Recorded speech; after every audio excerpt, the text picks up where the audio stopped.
حضرت علی کو سب سے افضل صحابی ماننے اور ان کے بارے میں کیا حکم ہے؟ ہماری رائے تو یہ اہل سنت والجماعت کے سب سے افضل پیغمبروں کے بعد ابو بکر ہیں، پھر عمر ہیں، پھر عثمان ہیں، پھر علی ہیں، اور حضرت علی کا بھی یہی عقیدہ تھا۔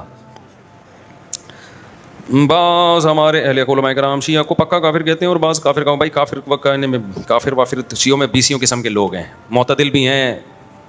تو میں یہ کہتا ہوں کہ کسی مسلک کو کافر کہنے کے بجائے آپ یوں بولو کہ جس کا یہ عقیدہ ہے وہ کیا ہے؟ کافر ہے۔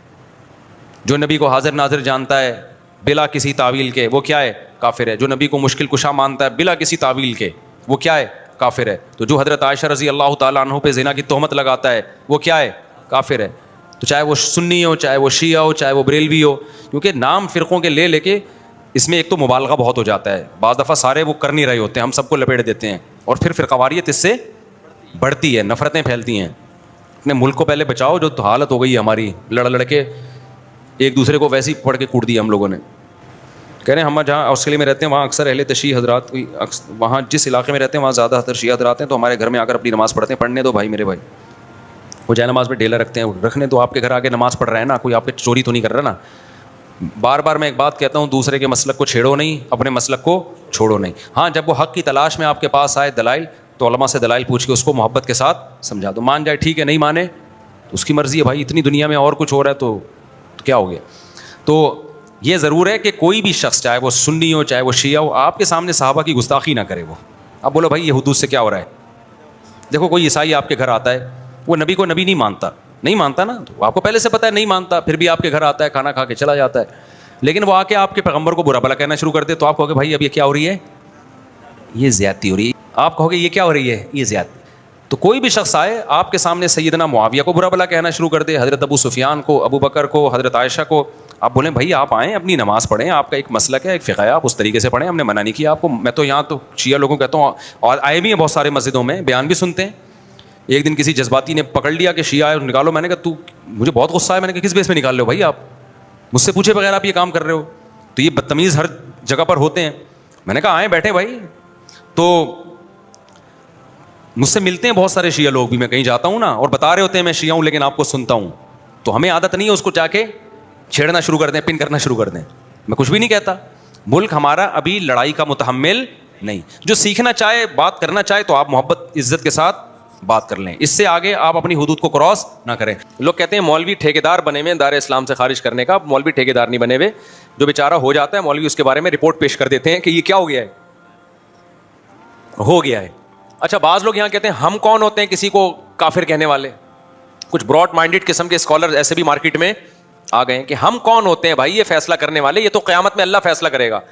اللہ قیامت میں بھی کرے گا، اللہ نے دنیا میں بھی فیصلہ کر دیا ہے، اللہ نے دنیا میں بھی بتا دیا ہے، قرآن و سنت میں واضح تعلیمات ہے کہ کون مسلم ہے اور کون کافر ہے۔ لہذا یہ فیصلہ کہ ہم کون ہوتے ہیں، ہم واقعی نہیں ہوتے، لیکن اللہ تو ہوتا ہے نا یہ فیصلہ کرنے والا، تو جو اللہ نے فیصلہ کیا وہ ہم پبلک کو بتا دیتے ہیں کہ یہ دلیل ہے اور یہ اللہ کا فیصلہ ہے۔ ہاں دلیل غلط ہو پھر آپ کہیں کہ یار دلیل صحیح نہیں دے رہے آپ، تو یہ بالکل غلط ہے۔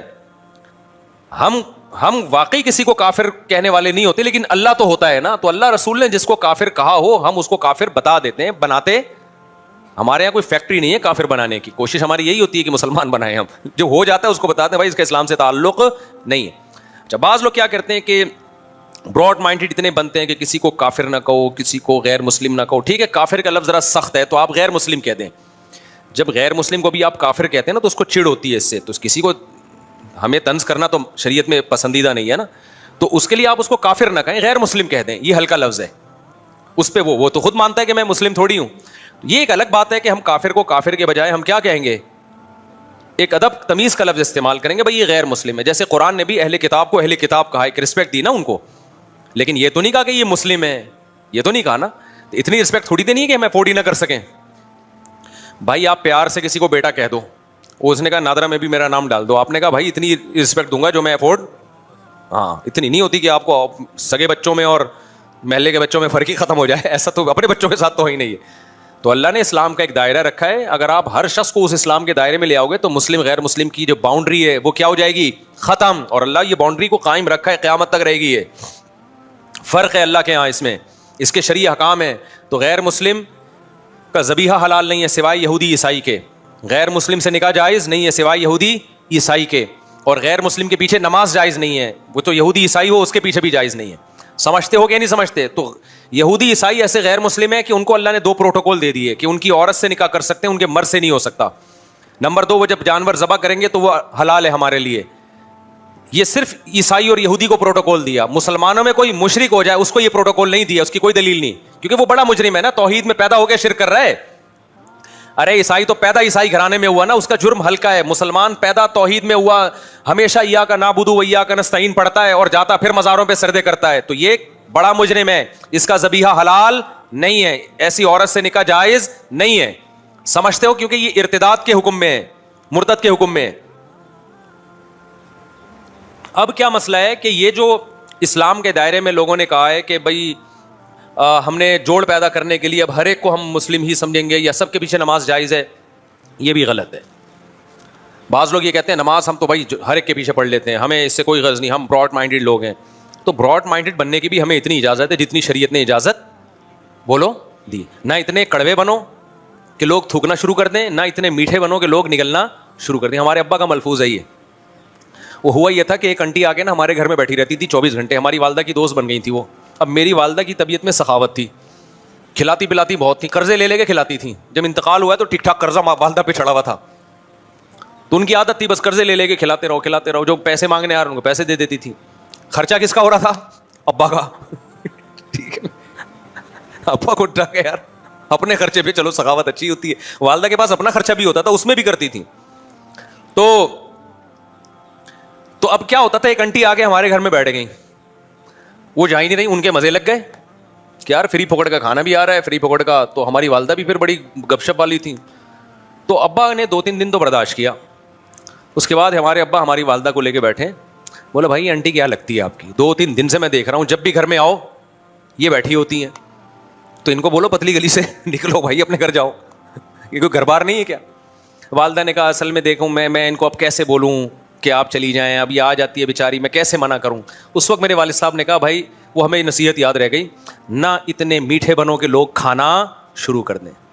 آپ کے اخلاق اتنے اچھے ہو گئے, سارے محلے والے آپ کے گھر میں آ کے بیٹھ گئے جی, کہ مفتی صاحب تو کبھی نو کرتے ہی نہیں ہے نا, بھگاتے ہی نہیں ہیں. اور نہ اتنے کڑوے بنو کہ لوگ آپ سے نفرت کرنا شروع کر دیں. کیا آپ نے مسافہ کرنا بھی چھوڑ دیا, دور سے جا رہا ہے تو آپ گالیاں دینا شروع کر دیا آپ نے, دفعہ ہو یہاں سے, تاکہ آئے نہیں قریب آپ کے. تو یہ میرے والد صاحب کے بڑے, اور والد صاحب تھے بھی پریکٹیکلی ایسے ہی تھے وہ, یعنی وہ عملی زندگی میں بھی اسی طرح ہی تھے. نہ اتنے میٹھے بنے کہ لوگوں نے کھانا شروع کر دیا, نہ اتنے کڑوے بنے کہ لوگ بھاگنا شروع ہو گئے, کہ نفرت کرنا شروع کر دی. تو یہاں بھی مذہب کے معاملے میں بھی ایسا ہے بھائی کہ ہم غیر مسلم کے معاملے میں نہ اتنے میٹھے بنیں گے کہ غیر مسلم کو بھی مسلم کہنا شروع کر دیں ہم, اور ہم کہیں جو شخص بھی اسلام کی طرف نسبت کر دے, کوئی ختم نبوت کا انکار کرے, ہم براڈ مائنڈیڈ بنے. کوئی بات نہیں یار, انکار ہی کیا ہے نا, اللہ خود پوچھ لے گا, یہ ہمارا مسلم بھائی ہے. کوئی کہے کہ نبی صلی اللہ علیہ وسلم عالم الغیب ہیں, مختار کل ہیں, مشکل کشا ہیں, کہ نہیں یار ہم کسی کو کافر نہیں کہہ سکتے, ہم سب کے پیچھے نماز پڑھ لیں گے. اس کا مطلب آپ اتنے میٹھے بن گئے ہو کہ اب لوگ آپ کو کھانا, اور آپ کو نہیں کھائیں گے, اسلام کو کھانا شروع کر دیں گے. توحید اور غیر توحید میں فرق کیا ہو جائے گا؟ ختم. جب سب کے پیچھے نماز ہوگی تو کل پھر اتنے براڈ مائنڈیڈ بنیں گے کہ ہندو بھی مسجد بنا کے کھڑا ہو جائے گا. ہندو کے پیچھے بھی ہو رہی ہے, پھر تو عیسائی کے پیچھے بھی ہو رہی ہے, پھر تو یہودی کے پیچھے بھی ہو رہی ہے, پھر تھوڑے دنوں میں مسجد اور مندر کے نام چینج ہو جائیں گے. مسجد کو لوگ پیار سے مندر کہیں گے, مندر کو لوگ پیار سے کیا کہیں گے؟ مسجد کہیں گے. یار ان چیزوں میں کچھ نہیں رکھا. جب علماء کہیں گے نا, کہتے ہیں نہیں براڈ مائنڈیڈ بنو. تو یہ براڈ مائنڈیڈ دیکھو, انگریز جو براڈ مائنڈیڈ آج بنا ہوا نا, ابا لیس ہو گیا. یہ براڈ مائنڈیڈ ہونے کی وجہ سے وہ نا, تو اتنی جلدی نہیں ہوا ہے. شروع میں انہوں نے کیا کہا, پردے کو ختم کیا اپنی سوسائٹی سے. پھر انہوں نے نکاح کے نظام کو ختم کیا, girl friend boy friend system آیا. پھر ہوتے ہوتے ابا مارکیٹ سے آہستہ آہستہ شارٹ ہو گئے. پھر اتنے براڈ مائنڈیڈ بنے کہ لڑکی لڑکے کا فرق ختم, ہومو سیکچولیٹی کو, LGBT کے بعد کیو آیا, پھر کیو کے بعد بھی اتنی چیزیں آ گئی ہیں نا, پوری حروف تہجی انگلش کی ختم ہو جائے گی. LGBT کا مطلب لیسبین, اور یہ گائے ہے, اور یہ فلانا ہے, تو ڈمکانا ہے. تو اتنی قسم کی فیلنگز مارکیٹ میں آ گئی, ہر فیلنگ کو انہوں نے ایک الگ الفابیٹ کا نام دے دیا. تو زیڈ تک پہنچ جائیں گے. یہ سمجھ رہے ہو کہ نہیں سمجھ رہے؟ تو یہ براڈ مائنڈیڈ. تو مذہب کی بھی ایک میرے بھائی باؤنڈری ہے, اس سے آگے جانے نہ اس میں اتنے کڑوے بنے کہ ذرا سی باتوں پہ آپ لوگوں کو کافر کہنا شروع کر دیں.